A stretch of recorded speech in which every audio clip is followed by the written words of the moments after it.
All right, here we are. We're kicking off day number 2 of this European Masters here at the veteran table. We just finished up turn number 6. A lot of very interesting things happened. So I'll start off with the UK was convoyed down to 0, but they now have collected, and so they're back up to some good money at 30 IPP. France fell. Germany did the rail around through the can opener with Italy. They only lost 2 airborne in taking Paris, so pretty successful. They also got a battleship and a destroyer from the French in the rolls, so that went really well. And then they only lost a couple of units in Poland, I think 4 infantry, to take out everything except the far east of that. Otherwise, the big thing was here, and so Germany also sent DAC, but the biggest thing here was that Italy finished off Egypt, but the UK put the majority of their fleet into M3 to try to blockade the Italian fleet in, and then a couple small pieces down here in M2 and M4. The Italians took their air force off the air base in Tobruk, plus their subs that actually all survived from being mapped in M2, and their fleet out of port, and they were able to kill the UK fleet with only a fighter, a damaged battleship, and a heavy cruiser remaining. The Italians have continued to spread across Africa, and so we see things going interesting over here. The UK tried to amphibiously assault into Tanganyika, but they didn't have any Marines, so they took double casualties. Elsewhere, just poor Russia with no money to do anything. They need to get some money going. They're looking forward to a D12 this time, coming up on turn 7. In China, really interesting. The KMT took Szechuan in force, and so now it's really forcing a face-off between them and the CCP.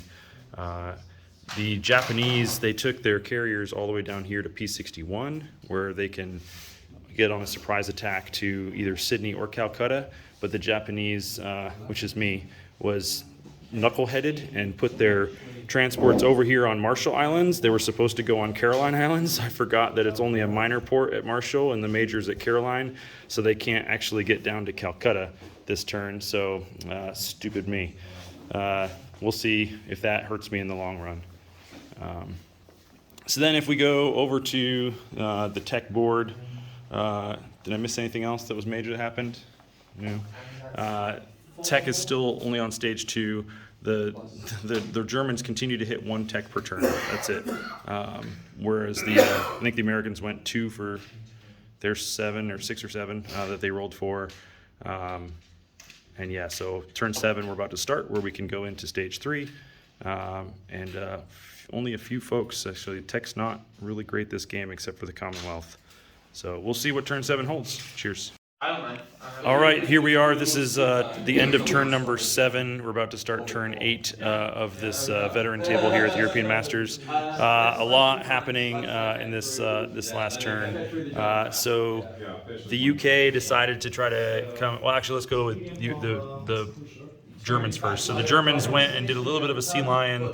They took Scotland. They killed 3 fighters and 3 militia in southern England. So it was completely empty. They did build back 5 militia, got an infantry and an AA via Lend-Lease to build London back up a little bit. But there's a big stack there that's ready to go on the West Germany side, and fighters still in Belgium. But I guess the biggest thing is the UK decided to go and try to take northern Italy, which they did. They survived with just 1 mountain and 1, I think it's the medium bomber that went. No, it's the TAC bomber, I guess. I don't even know where it is. That's all they survived with, and so it was a Pyrrhic victory. They killed all the units in the north, but they're probably going to die, and they only have a couple of ground units left in the Med. Italy continues to expand across Africa, including aligning Iraq, and DAC is on their way to the Middle East now as well. The Russians continuing to just try to build and hold. They are saving money. They're up to 41 IPP in the bank, and they rolled Here's their rolls for increases: 2, 2, 2, and then 8, and that's the American roll of a 10 here on turn 7. So elsewhere over here to the east, the Japanese had to hold a turn because of their mistake last round, and so they're just sitting here with options to try to surprise strike either Calcutta or Sydney or just nothing and continue to hold. We'll see what they do. The Chinese here, the KMT made a strong move into Hopei, and so the money income disparity has now swung their way, and we'll see where that continues to go. But other than that, we have a factory in Delhi now, and we'll see. So they're ready to do some extra things. But that's it for the turn here. We'll head it off to turn number 8 coming up next. Cheers. Here we are back at the end of turn number 8. So again, the biggest thing you can see, the U.S. is on the move because the U.S. is at war. So interestingly enough, Japan went and declared war on the Commonwealth, and that gave the U.S. their 5D12, and they got 48 on 5D12, and so they really went into the war. And then some rolling stuff didn't really go so well here in Malay, where they survived, and but Calcutta fell, along with Hong Kong, Philippines, a bunch of things around here. So Japan finally made their move, blundered it a little bit, but they're going there. KMT also made their move. They're up to 9 income and forced the CCP down to 3. So the balance has swung, perhaps. We'll see where that continues to go. And of course, because of that, Japan went ahead and took out the French territories there in Vietnam.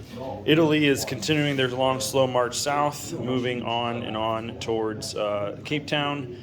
But at the same time, they are now getting bombed in northern Italy, so they have limited production abilities. And the UK is starting to swing their fleet out because we see that over here, the Germans are executing Sea Lion, and they just have the only thing left is London. Finland's been attacked, and so that'll be some recruitment rolls this turn. Same thing with Iran. They already had their recruitment roll and missed, but it looks like Dak there in Syria is about to do something to enter the Middle East politics as well. As far as that goes, this was turn number 8.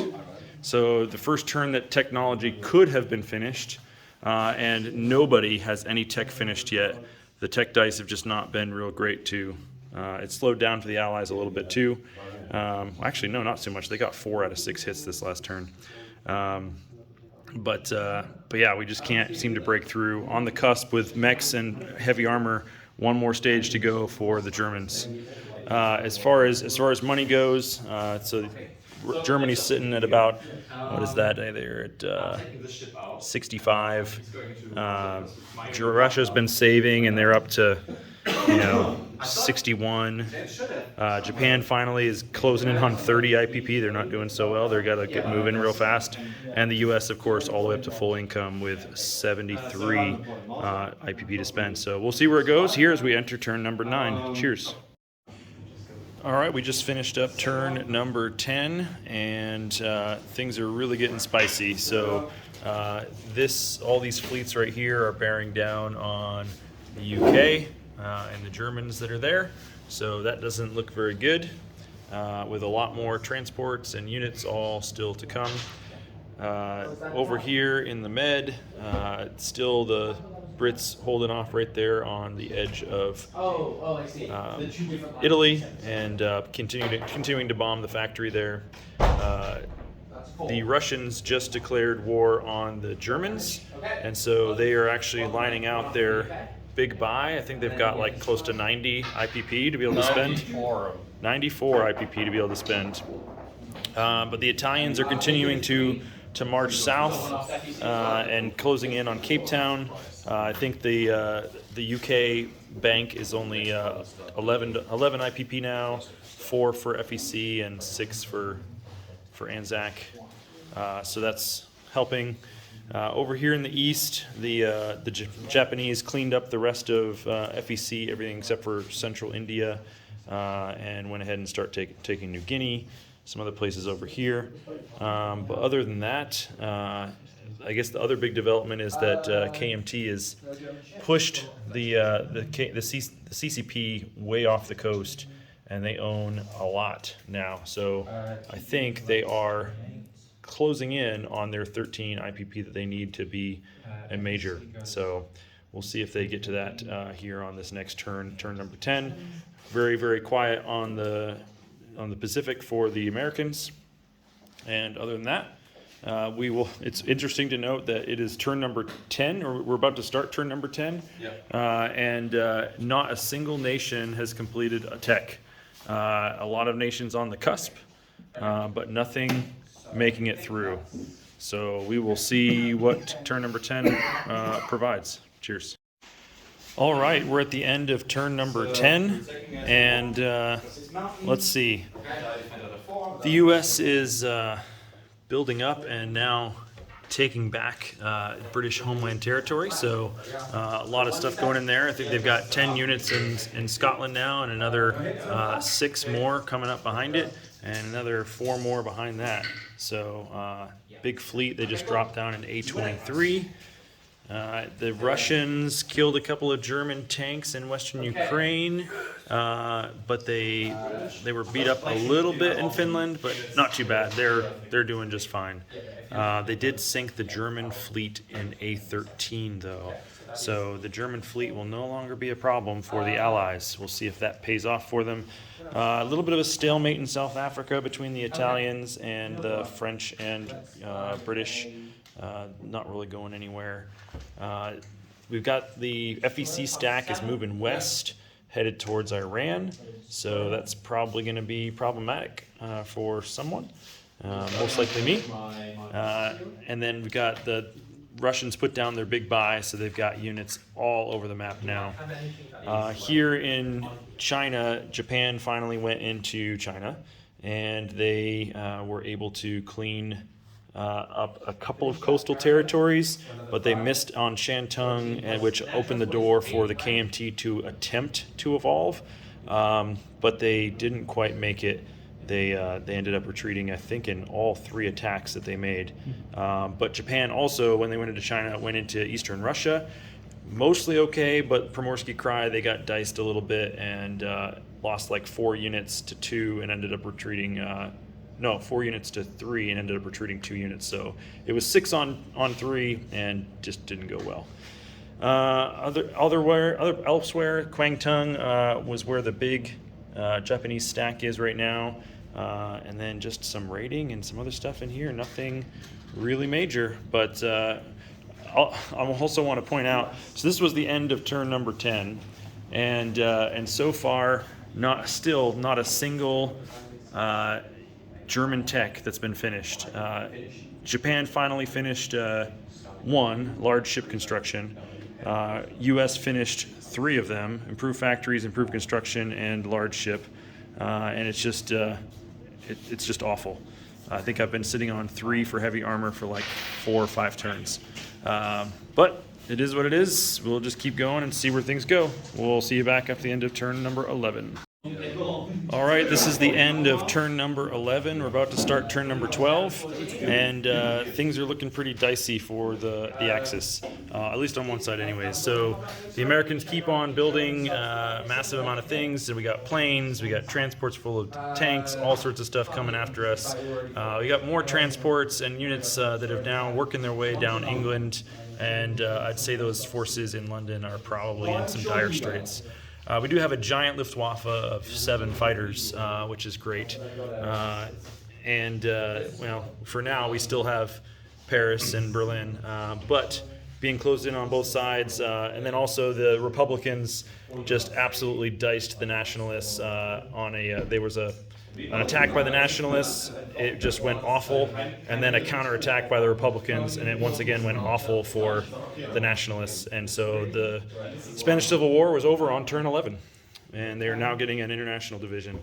The Russians are on their way. They're stacking 50-something IPP worth of units every single turn, and they're about to take Helsinki and score that point. They're not quite threatening Turkey yet to score that point, but I'm sure they will. And then, they're probably going to end up with Warsaw and Romania before the game's over, because we've still got at least 6 more turns to play. The DAC did knock out some Russians in Azerbaijan, which was great. And one thing I skipped over was that the Italians did a daring airborne assault into Gibraltar, to catching just a lone militia there. They scuttled like 3 transports, a bunch of other, like 3 or 4 other ships, and ended up capturing a transport, and then capturing the zone at the cost of 1 fighter. And so their stuff is now down here. And then a big standoff here in South Africa. The Italians had to back up a little bit because the UK is not only building, but bringing those are 2 fleet markers for a massive amount of ships. And I should mention that those American fleet markers are all the way up there in A22. So you'll notice there's 2 transports there. That's because they scrambled out of port when it got bombed. But then he non-combat moved into the zone afterwards. Over here in the Middle East, or in South Asia, it looks like the FEC is moving back towards Calcutta, taking advantage of the Japanese getting tied up in China. But the Japanese did go and take most of the Chinese territories, so they're getting paid pretty well now. And they also went and took Primorsky Krai. They lost a few units in Chita, but they're doing all right. Other than that, it's very, very quiet on the American Pacific side of the board. As far as tech, it continues to look awful over here for the Axis. So the Germans have completed only improved construction. That's it. Through 11 turns. They've been sitting on stage 3 of both mechs and armor for quite a while. The Americans have been knocking some out, so they've got long-range aircraft and large ship. They've also got improved construction, improved factories, so they're rolling along pretty good. The Russians are on the cusp of finishing a few techs, but still haven't been able to get anything moving too much on theirs either. That's it for turn number 11. We'll get back to you with turn number 12 here soon. Cheers. Well, here we are at the end of turn number 12, getting ready to start turn 13. America has a 7-fighter Air Force that they just built that is getting ready to come over there. So that's fun. But meanwhile, they've got about 20 units in southern England that is ready to hit a surrounded London on next turn. So we'll have to see what the Germans can do about that. Probably not very much. Meanwhile, the Luftwaffe is getting bigger with 8 fighters now. They don't know what they're going to have to do to try to hold off the Germans, and obviously they can't hold off the Germans and the Americans, so they have to pick their battles. And then elsewhere, the UK is starting to move up the south of Africa, so the Italians had to move back a little bit. But they're still raiding the crap out of them, so I think UK is down to 4 IPP from this last turn. DAC had to back down to southern Iran, and now is being stared in the face by all of the FEC. And as I mentioned, the Russians are ready to steamroll into eastern Poland. Over here in China, the Japanese took out a good chunk of the KMT, but the KMT counterattacked and killed some of the Japanese in Sikeng. A nice fort and a couple more units here in Calcutta scared off the FEC towards the west. But I guess the one development in the Pacific is that get this nice big Japanese Navy that's now in wake, ready to crash into Hawaii. So the American fleet backed up to San Francisco. Let's see if we can't pressure them just a little bit on this side of the board to maybe relieve some pressure on the other side. As far as techs go, it's still pretty abysmal for the Axis. The Allies are doing just fine. Americans have, 1, 2, 3, 4, 5 completed techs. Japanese have 2. The Germans finally got completed artillery. The Russians completed artillery, but the Germans still are only sitting with improved construction. But no, that's right. They got heavy armor completed this turn, and they bought a couple of Tigers. So we'll see where it goes as we get into turn number 13. All right, we're just finishing up turn 13 here and about to call it a night. So let's see. I'm going to start on the Pacific side because there's the American player's still sorting some stuff out on his task force markers.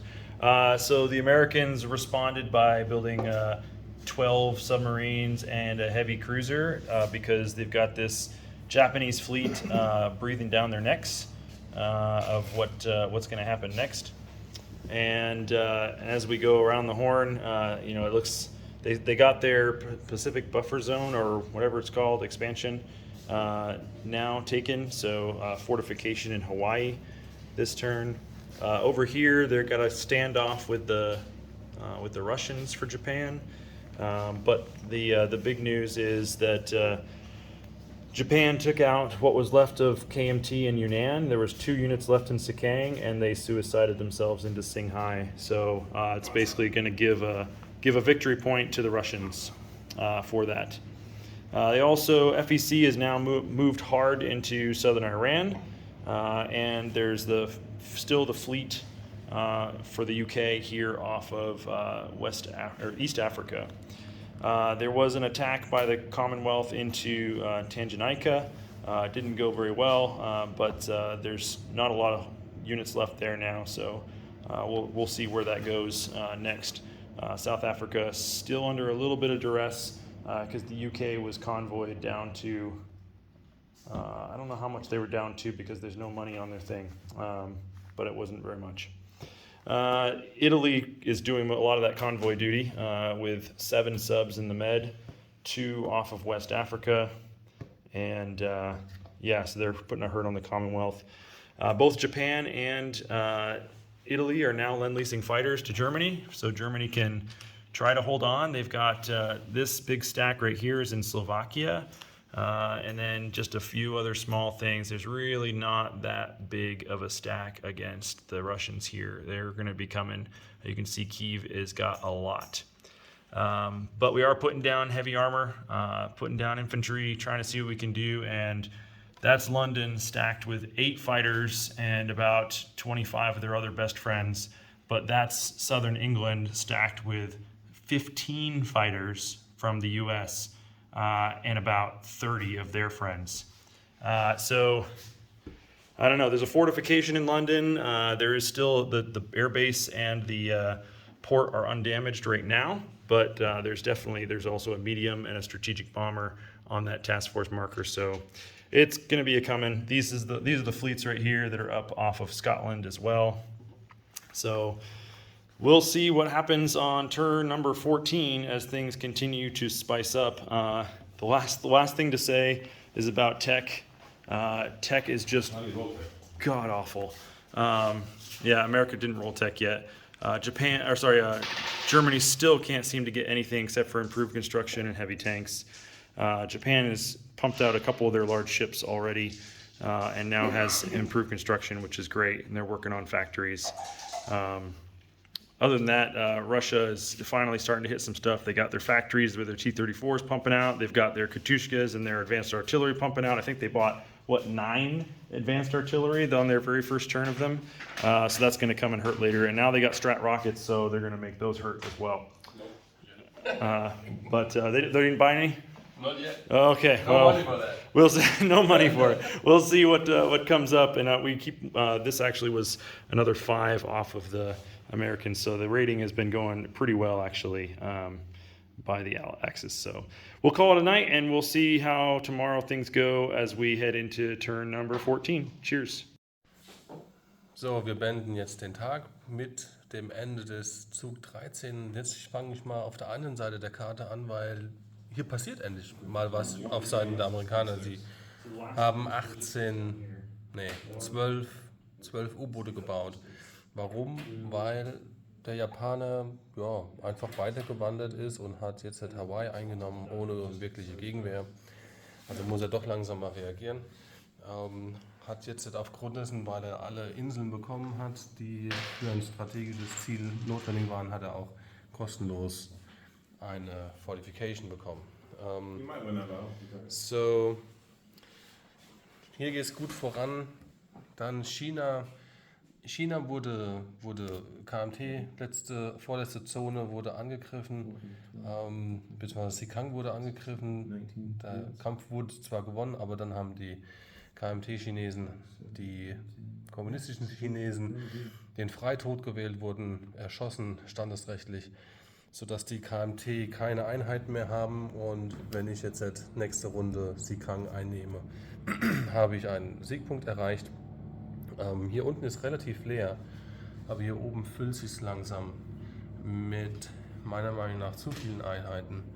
Ich habe als Vorreaktion habe ich schon mal ein paar Milizen gebaut, damit ich die zusammenziehen kann, damit sie einen halbwegs gescheiten Pulk geben.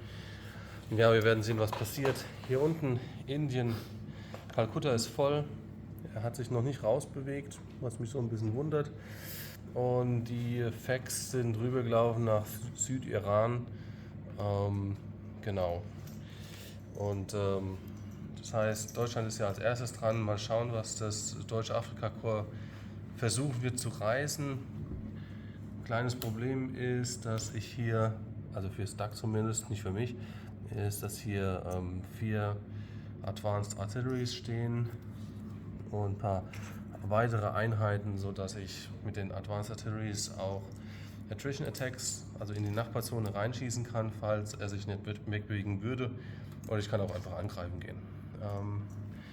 Dann Afrika, Norden hat sich nicht viel verändert. Hier unten haben die, wo ist die Flotte? Hier ist die britische Flotte. Hier waren mal Flugzeuge drauf, aber er hat Tanganyika angegriffen und hat einfach Pech gehabt. Und hat zwar einen Treffer gelandet, aber in der Gegenwehr wurden 4 Treffer, glaube ich, gelandet. Das hat 3 Flugzeuge gekostet. Gut. Dann, ja, hier sind die Italiener auch gelandet. Das Transporter wurde dann hier zerstört. Spanien ist ja schon erledigt. Das habe ich vielleicht noch gar nicht erwähnt gehabt. Haben die Russen gewonnen vor 3 oder 4 Runden. Paris, ein paar Einheiten drin und hier stackt sich jetzt alles. Also hier ist auch eine Fortification. 8 Flugzeuge. Ja. Aber was haben die Amerikaner? Die haben 16 Flugzeuge zusammengezogen. Jede Menge Infanterie und Panzer und sie haben strategischen und mittleren Bomber, was bedeutet, sie können den Flughafen und auch den Hafen zerbomben, bevor sie angreifen, was dazu führt, dass ja, es wieder eingeschlossen ist, sodass die verteidigenden Einheiten um 1 schlechter kämpfen werden. Genau, die Flotte, die amerikanische Flotte, wo steht die eigentlich? Die American Fleet. Ja, aber wo ist die amerikanische Flotte ist da oben. Genau. Ja, Japaner vor der amerikanischen Küste, weil es macht halt Spaß, ne? Und was mal erwähnt werden sollte, weil es die ganze Zeit nichts von den Italienern zu hören gibt, die sind hier mit 2 U-Booten, die sind hier mit 7 U-Booten und hauen eigentlich jede Runde das Einkommen von den Briten mächtig nach unten. Ja, so nächste Runde vermutlich werden die Amerikaner mal gucken, ob sie London befreien können, aber wir werden sehen. Das wird jetzt erstmal eine 8-stündige Pause ungefähr, dass wir mal ein bisschen schlafen, frühstücken und dann schauen wir weiter. Dann sieht der Tag schon wieder ganz anders aus, wie man so sagt, nicht wahr? Gute Nacht.